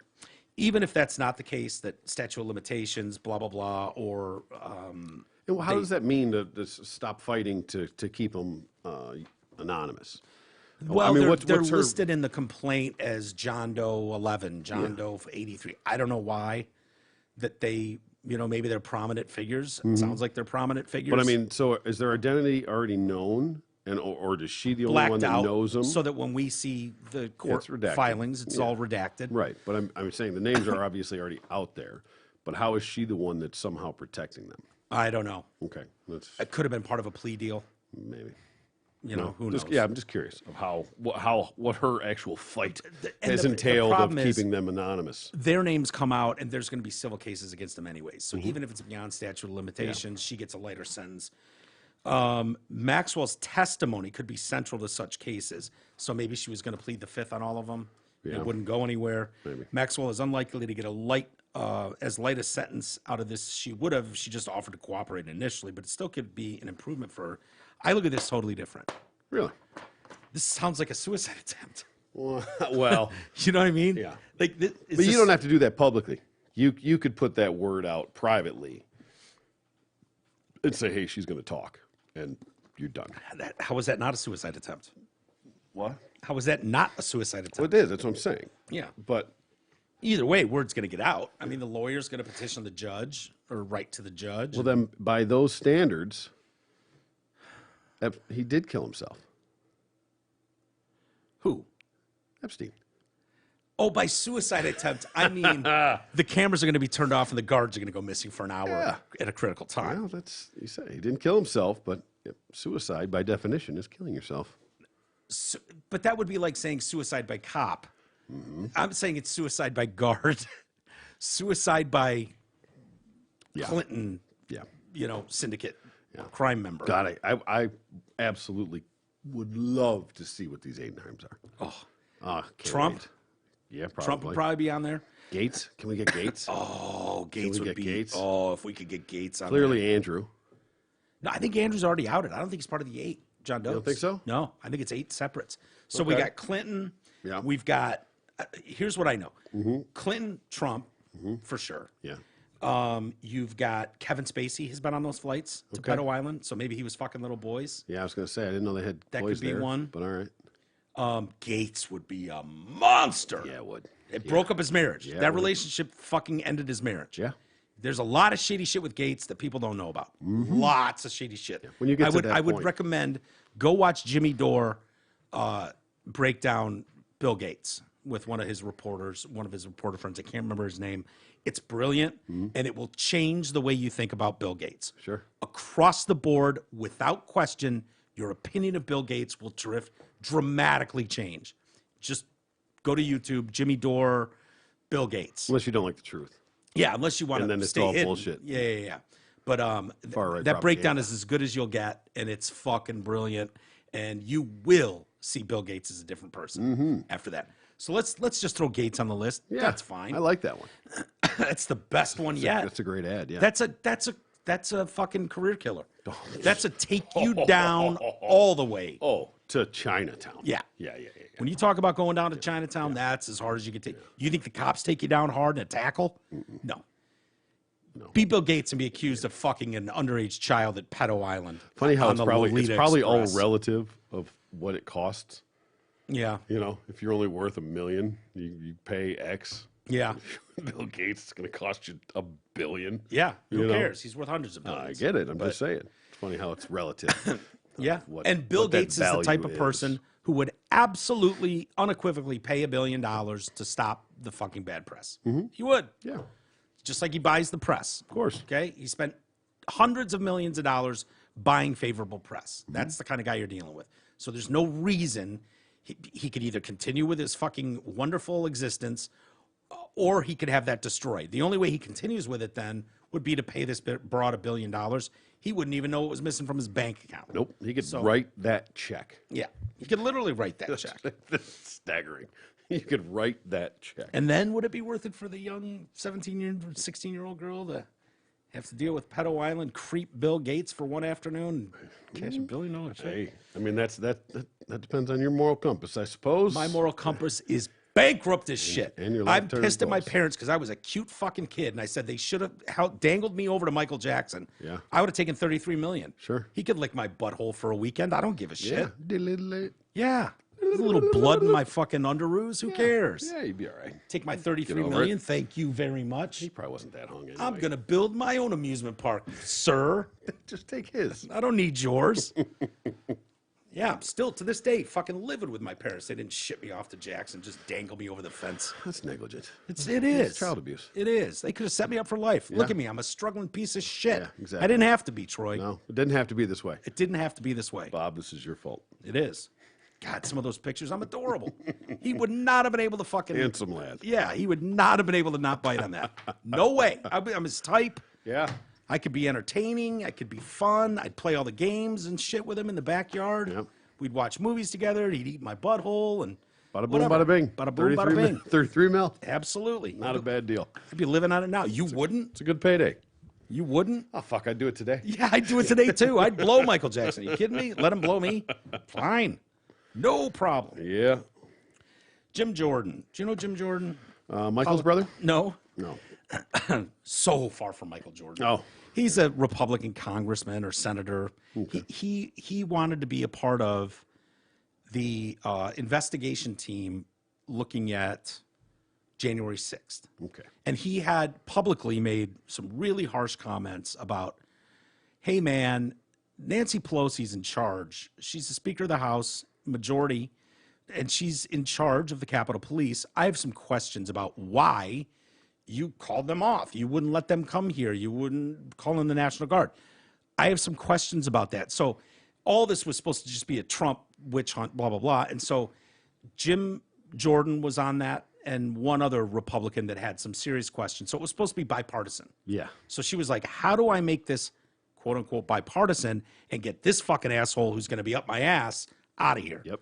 Kicked them off the committee and brought in 2 Never Trumpers. So you got Liz Cheney and the other dipshit who are Never Trumpers. They think this is the worst day in American history, you know, worse than 9/11. And so she now has a panel. They're technically bipartisan. Bipartisan technically because they have an R next to them, but they hate Trump more than she does. So anyway, that's who Jim Jordan is. Most people would know him from stuff like that. But he was asked by Maria Bartiromo over the weekend if he was going to investigate Dr. Lord Fauci. Should you take control in the majority of the House? He said, oh, definitely we are, which is music to my ears. Sure. Jordan's remarks came as a recent report indicated the top U.S. and British scientists reportedly thought the SARS-CoV-2, the coronavirus that caused COVID-19, escaped from a lab in Wuhan, but some were hesitant to let the debate play out in the media. They were concerned about international harmony. We remember reading some of those stories. Of course. If the American people put us back in charge, we're definitely going to do this because we now know without a doubt that Lord Fauci knew on January 31st and February 1 that this thing came from a lab. The top scientists in the country were saying it came from a lab. One scientist says we got notes now from the conference call on February 1st. One scientist says, I don't see how this can happen in nature, but it would be easy to do in a lab. And yet just in a matter of days, they changed their position, write the article that appears in Nature magazine, which then gets cited in the now famous letter in The Lancet, which became the gospel for the fact that Fauci can go out and tell people it didn't come from a lab when, in fact, he knew it did.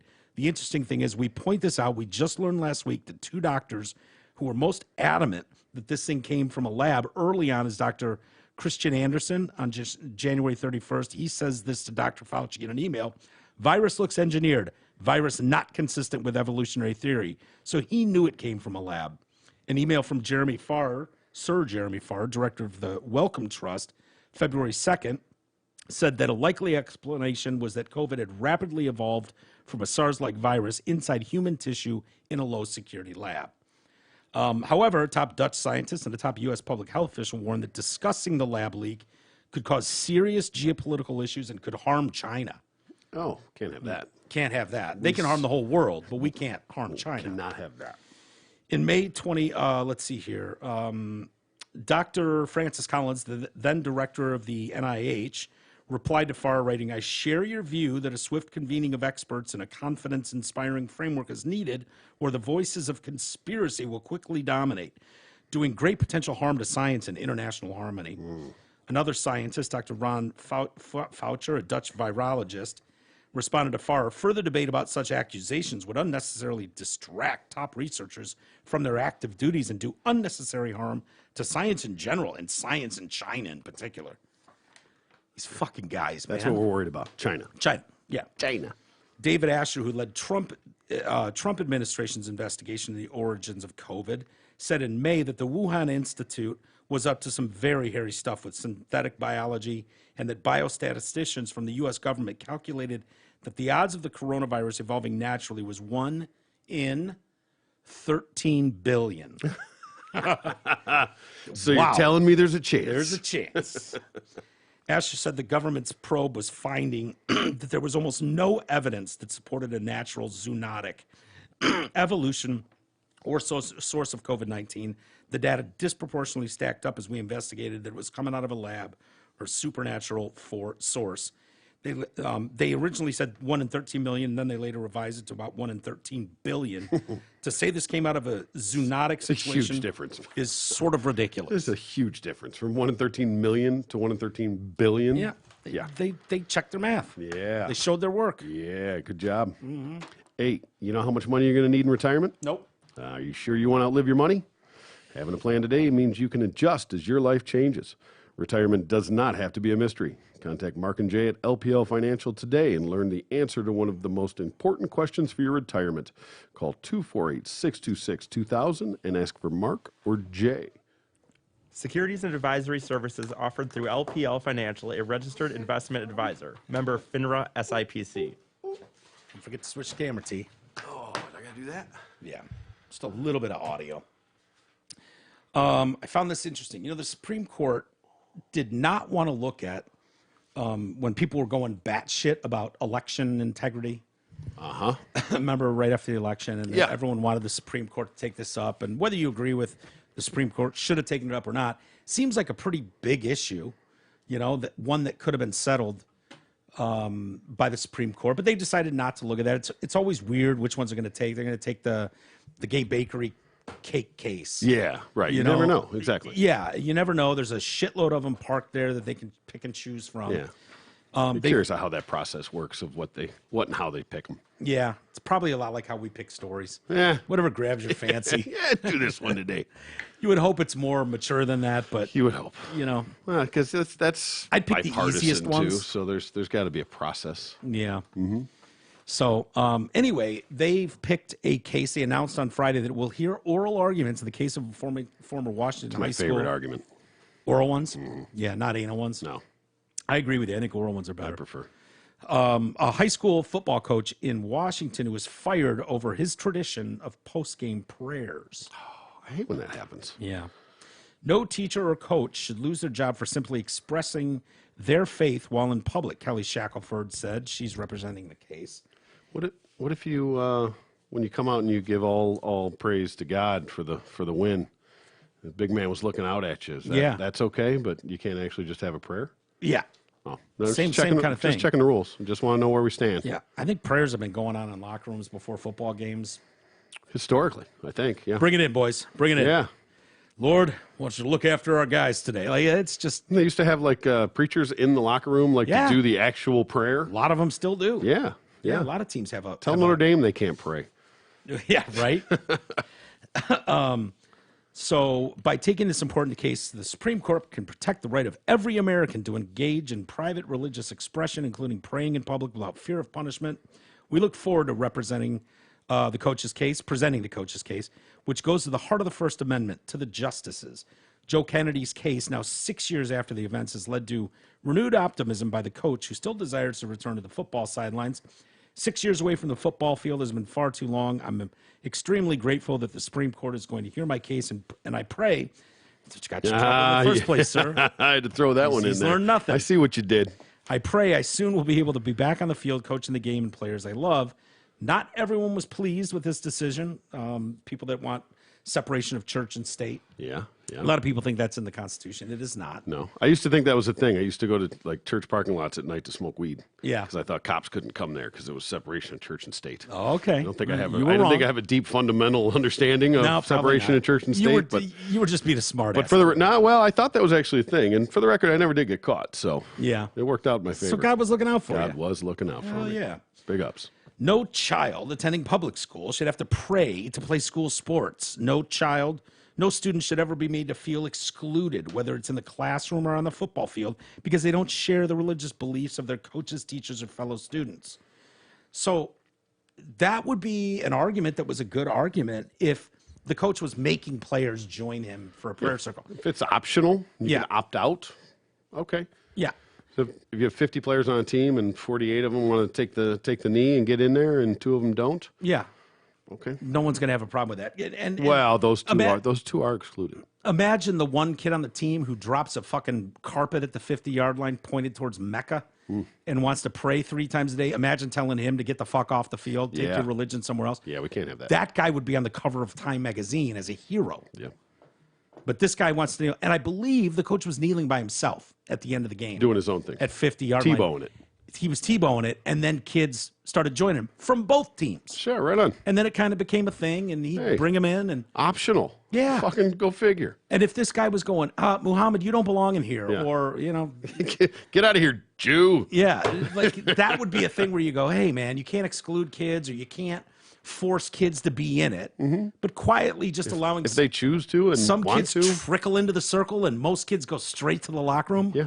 What do these people care? Yeah, I don't see a huge problem with that. Kennedy led prayers with the team before and after the games, but court documents note the tradition predated his employment and that his religion didn't require him to lead such prayers, but it did require him to give thanks after each game. Thanks to what?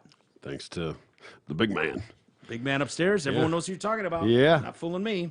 That's been that Biden? The big man? Big man, yeah. As Kennedy kneeled and prayed after each game, this is what I was referencing. Members of the team began to join him until a majority of the team was also praying. Members of the opposite team were also invited. Kennedy eventually began giving midfield motivational speeches after the game that included religious messaging. September 17th, the school district sent Kennedy a letter saying he would be investigated for breaking the school's policy on religious-related activities and practices, which stated that students may engage in private, non-disruptive prayer at any time, not in conflict with learning activities.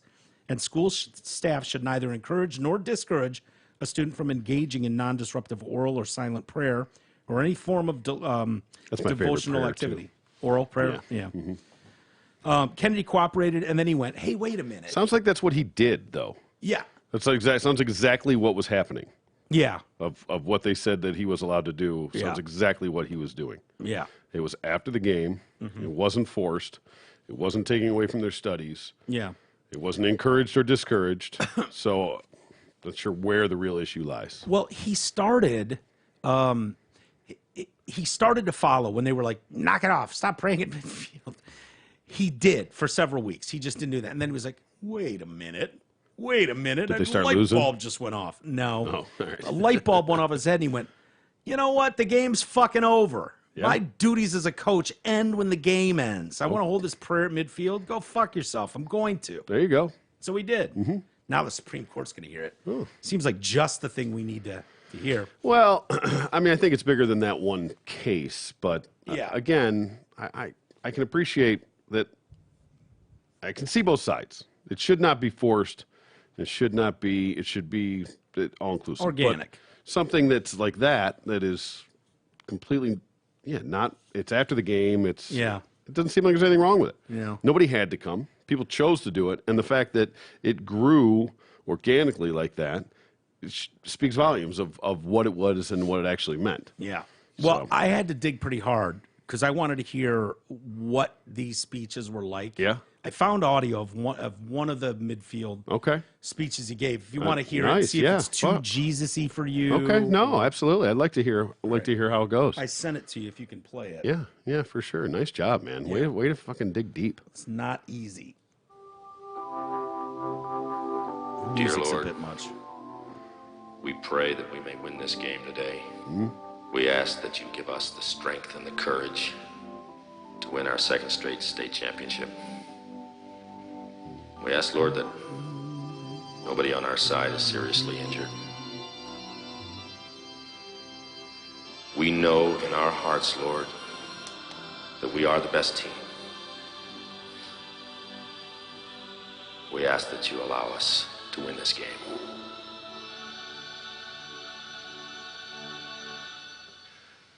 The Lord wants you to put your foot on their balls and believe in it, because that's what wins football games.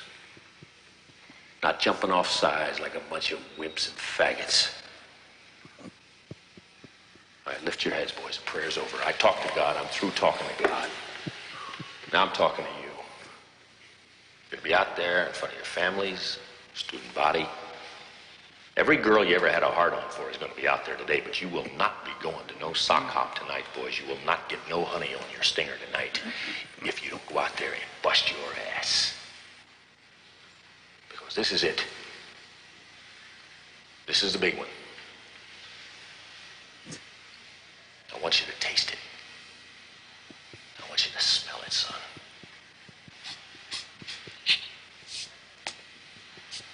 There's winners And there's nothing else.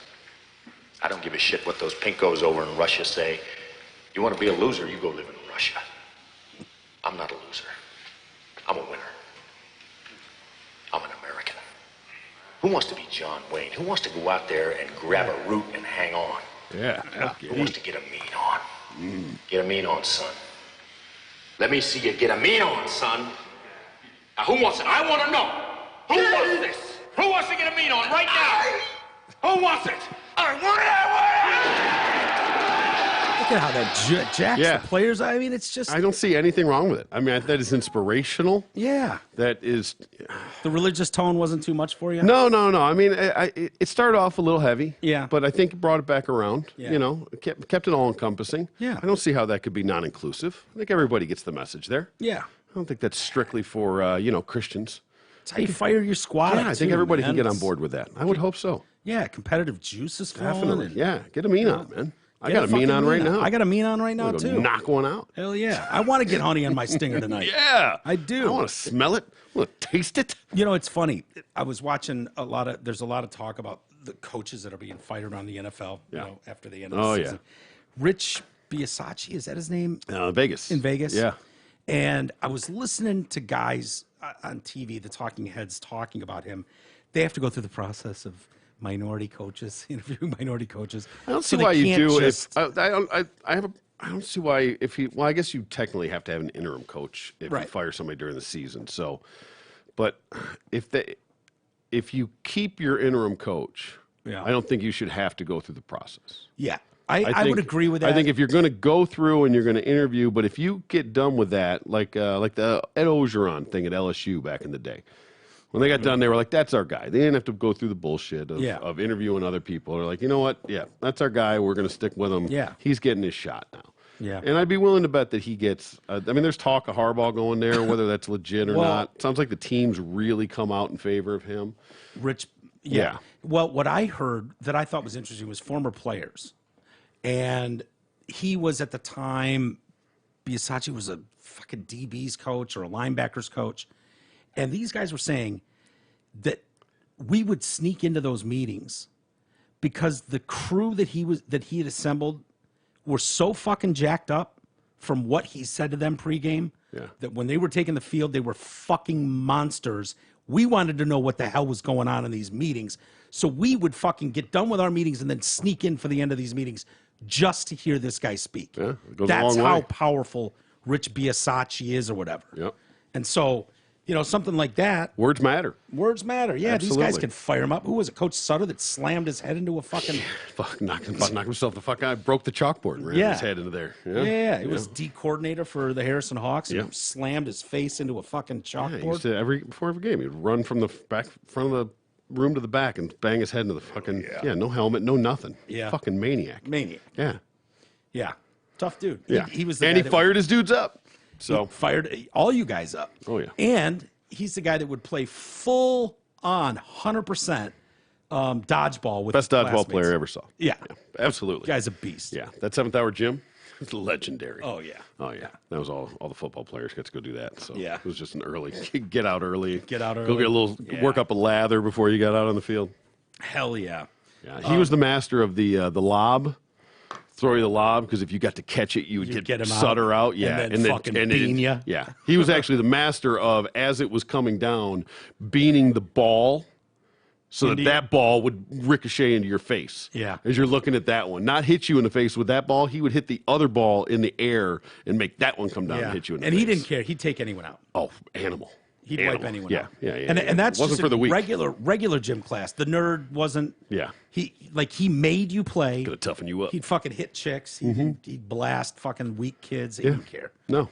As an animal, what a hero. I agree. Absolute Yeah, hero. and I mean, He was beloved did, by his team. He was beloved Yeah. by his students too, I think, except the ones that took him in the face. Even they had to respect it. Yeah. On some level. At some level. They might not have liked it that day. No. But there was a day in their life where they looked back They on had that. to, they had to really look in the mirror and go, God, I'm a pussy. Yeah. Need to know which path to travel now Yeah. because he showed me the path I can't travel. Exactly. Switching stories dramatically. Oh, Coach okay. Sutter. An American man may never be able to use his noose again. What? Yeah. Come on. His partner accidentally sprayed expanding foam up his urethra in a sex act gone wrong. Wow. 45-year-old had to have a new opening cut between his balls and his asshole. The taint. The taint, if you will. It has a different name too.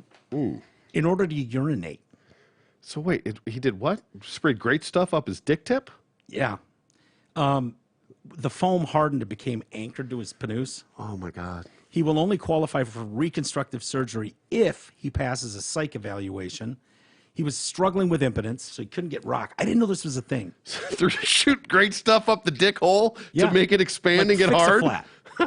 Fix a flat up his dick hole. I mean, the ingenuity is next level. Did you know that was a thing? People try to fix broken hard-ons by jamming shit in there to keep them hard. No. I didn't either. I didn't either. I knew there was like the Reebok like pump thing Yeah, that you could put in there, but I it's didn't know costly, but yeah. that. Yeah. Well, I mean, that is the poor man's. He had been inserting various objects into the opening of his penis during sex to stay hard, but things went wrong during one of these sessions when the man's partner tried to use the straw of a can of insulation spray to keep him firm. Yeah, great stuff. At some point, the man's partner hit the button on the top of the can, deploying the foam inside of his penis. That stuff expands like Quick. 100 times. Yeah.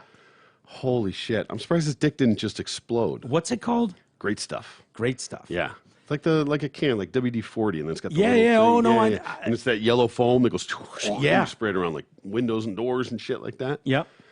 The foam, normally used for home insulation, hardened, and he was left with several masses in the inside of his dick and bladder. Oh my God. I was going to say that had to go like all the way in there. Yeah. Like all the way in there.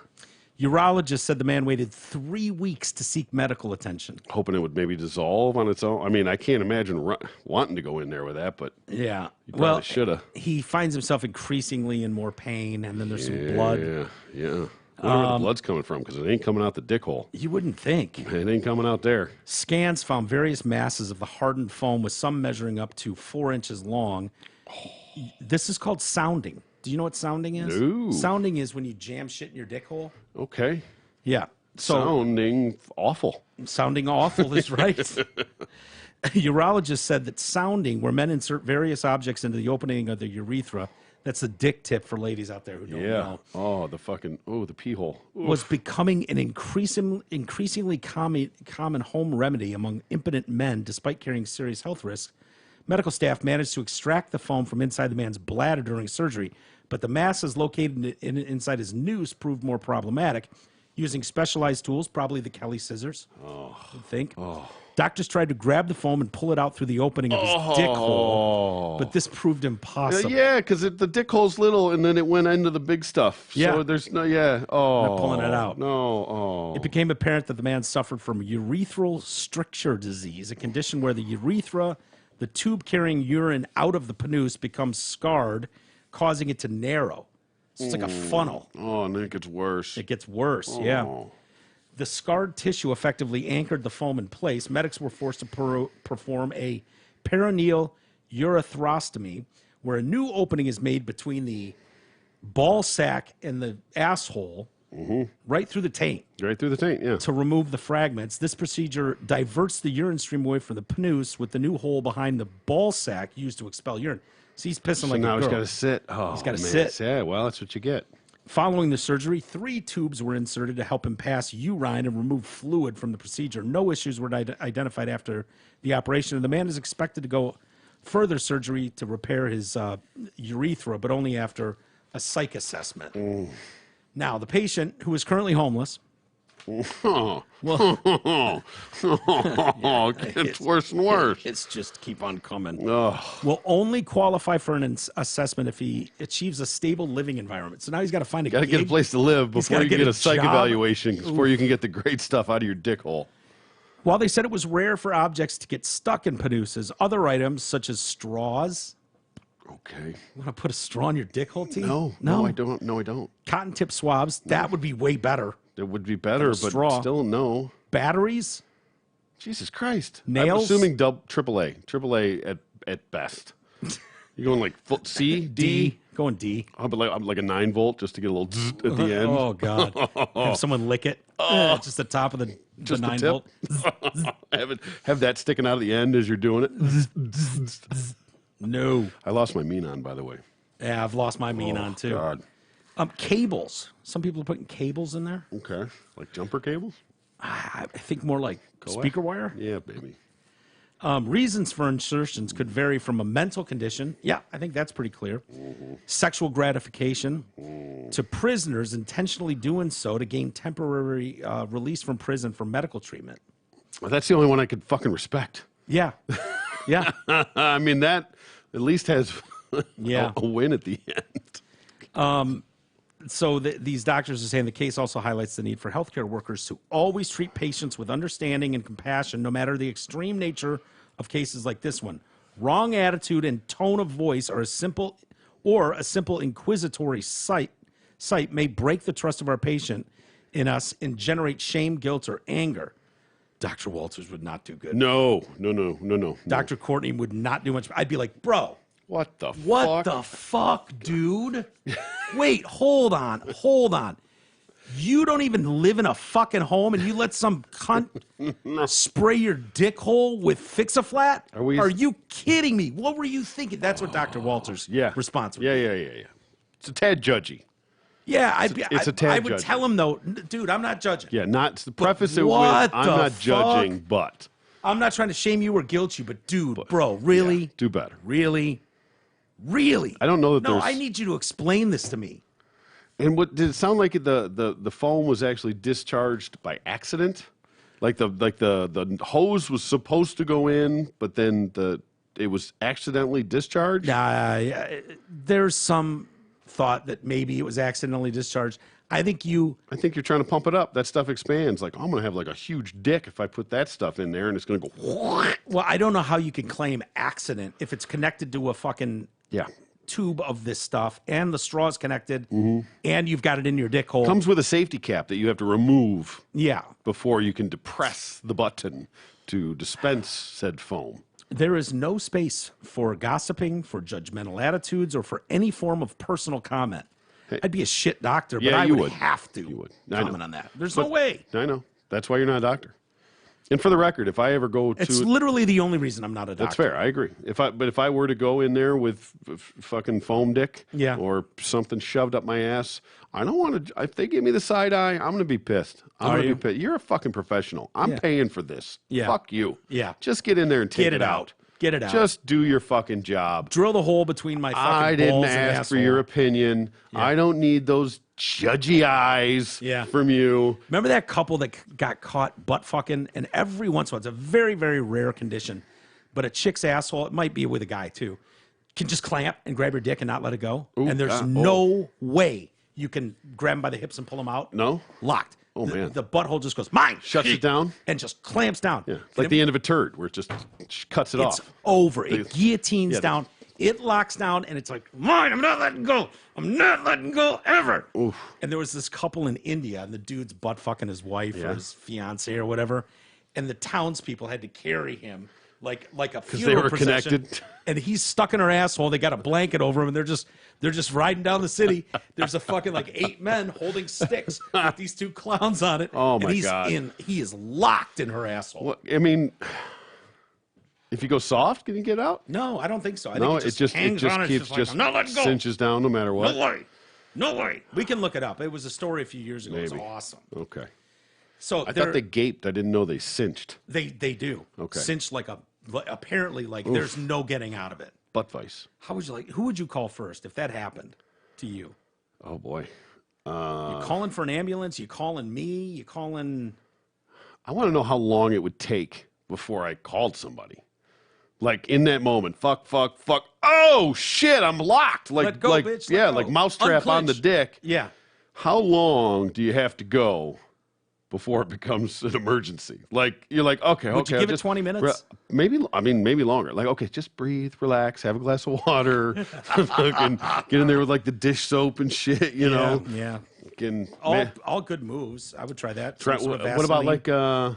like make her eat some like beans or something? See if she'll fart, blow it out. Yeah. You know, it's not my favorite move, but at that point, to do any of that, any port in a storm. You'd have to become like a potato sack race contestant Well, with your you girl. got carried down the street to a fucking hospital. I think you could fucking, three-legged it over to the fucking kitchen to get the fucking Crisco. Yeah. Well, Do what you got to do. it's going to be hard. She's going to be in a lot of pain. And You're in severe pain. Listen, the ones I do, I could just pick up and take into the kitchen. True. So. True. Generally. A 15-year-old boy who inserted a knotted USB cable into his Panoose head ended up needing surgery when it got stuck inside him. He's from London. He told doctors, hey, I get it. He's 15. He's from London. Doctors like, dude, what the fuck? Yeah. He said There's so many questions. what do you think was his reasoning for putting a knotted USB cable into his Panoose head hole? I couldn't even guess. He wanted to measure the length of his Panoose. That was it? Yeah. From the inside? Yeah, or You can't go base to tip? yeah. You can't even add a little bag for I'm not some saying for he's distance? a smart 15-year-old. But listen, I don't understand. Like, I have a urethra. Yeah. And trying to stick something in there, even if I wanted to, I don't know how you could put, a USB cable is flimsy. Yeah. Like, I don't know how you could. Not you when it's could- knotted. Well, there's a knot in it that's like a bead, like an anal bead for a dick hole. I think would be the knot that just portion doesn't of sound it. pleasurable No, at it sounds all. awful. Sounding awful. I mean, that's akin to someone like me, correct me if I'm wrong, of like sticking something into my eyeball. Worse, for maybe. pleasure. Yeah, no, that sounds like You know what I torture. mean? Like you'd get that in a Cambodian fucking prison camp. Yeah, I wanted to measure the depth of my cornea, so I stuck a nail in it. Oh. Like, there's no. got to be some twisted, pleasure to it for some people, but there's the whole pain thing that I don't get to. But So I just his- don't understand the logistics of being able to put Okay. a flexible thing into it. Let me and then explain especially more. hit the knot, and then you got to get the knot through there. It just doesn't. Let me tell you more about his particular case. Okay, And good. then, so his experiment went wrong when the already knotted cable got stuck with both ends of the USB left hanging out of his dick tip. So he's got it so he had it folded folded over. and knotted. Still and very, very, very flimsy, very flexible. well. But Are all USB cords? have you ever felt the a same? rigid one? I bet they're out there. Someone like my dad would buy one. Perhaps. Yeah, it's better at the blah blah blah when you connect a tube amp to a preamp. You need the thicker USB cable. I don't know. I don't know. The The boy knot made- got me, man. The knot. If you want to stick something smooth down in there, maybe Like but water? make it just come out. Yeah. But the knot on the end, man, just He made several attempts to remove it himself, but this resulted in him peeing tons of blood. Hospital staff also failed to pull out the cable using special tools due to the position of the knot. The boy was transferred to University College Hospital of London for further treatment. He asked to be examined without his mom present. that's probably good. Fair, move. right? That's a good I move. I mean, think we could all agree with that. Is there anyone out there? And I'd love to hear from him if they exist. That was like, no, I want my mom Yeah, I here. need my mom here. No. Hold my hand on this one. Yeah, no. Yeah. After an x-ray revealed the exact size and position of the knot, he was sent to surgery. In an effort to remove the cable, surgeons cut lengthwise into his bulbous spongiasis muscle, an area between the dick and the asshole. Okay. So we've always Again, known it we're- as the taint, Yeah. but it's actually the bulbous spongiosis muscle. Okay. We can Medic- work with that. Yeah, medics managed to extract the knot through the incision and then cut it free from the rest of the cable. Once the knot was Cut the removed, USB ends off and just pull it out that way, like and a then fish hook. They could just pull it right out his dick tip. Once they got that knot cleared, Yeah. pulled through the pull it right bulbous. through. blah, Yeah, blah, just blah. keep it going. Yeah, Yeah. The bulby spongy. I'm pissed though. They didn't follow up and let us know how did the measurement go. Yeah. You know what I mean? I would have liked to have known. See how he did? Yeah. Yeah. I mean, that was the betting whole not well. point. Yeah. He was probably swollen. It was probably better than it normally would have been. God. Although cases like these are rare, doctors have said previous cases have shown a wide variety of objects shoved into the open and panooses. There's another list here. Needles. Oh. Yeah. Pins. Iron wires. What's an iron wire? Iron made of iron. okay. Yeah. And what's your there's last guess? A football. No. I'll give you one more guess. I I don't. I'm so fucking disgusted right now. Pistachio shells. I bet you didn't see that coming, T. No, holy shit. No, what? Why? What? Oh my God. Most common reasons for doing so involve sexual curiosity, sexual practice. You're practicing wrong, kids. Yeah, You're practicing wrong. Yeah. At no point is this a good practice technique. Right? If this is where you're at, what? Oh my God, and where do you mental go disorders. from here? That's where we're at. All right, should we do one email and get out of here? We've gone long. Please, yeah. I'm literally like sick to my stomach thinking about that. Yeah. Now I'm actually like thinking about things in my dick hole, and my dick hurts. Yeah. So apologize to my dick hole for that story. Yeah. No, apologize to my dick hole right now. For I reading apologize this. to your dick Okay, hole. thank you very much. It's going to be it feeling accepts like your that for a while. apologies. Wait till you start walking around. It's worse. I read the story earlier today. Oof. From let's see, subject dead baby stories. Hey, Mike and T Ray, I'm totally on the same page as you guys politically, and have the same beliefs as you guys on COVID. But I get a bit burned out on politics and COVID discussions. I was really looking for some dead baby stories or some deformities out of India. I was so glad for episode 1500 to get a great almost dead baby story. Keep up the dead baby, deformity, and toik stories. We all need a bit of levity from the bullshit around today. Good luck catching up with the Omicron. I'm still trying to as well. Love you guys, Mike P. Amen, Mike P. I agree. Was that the shitting out the baby thing? Is that what we were talking about? Shitting babies? So why guys can't? Whatever. No.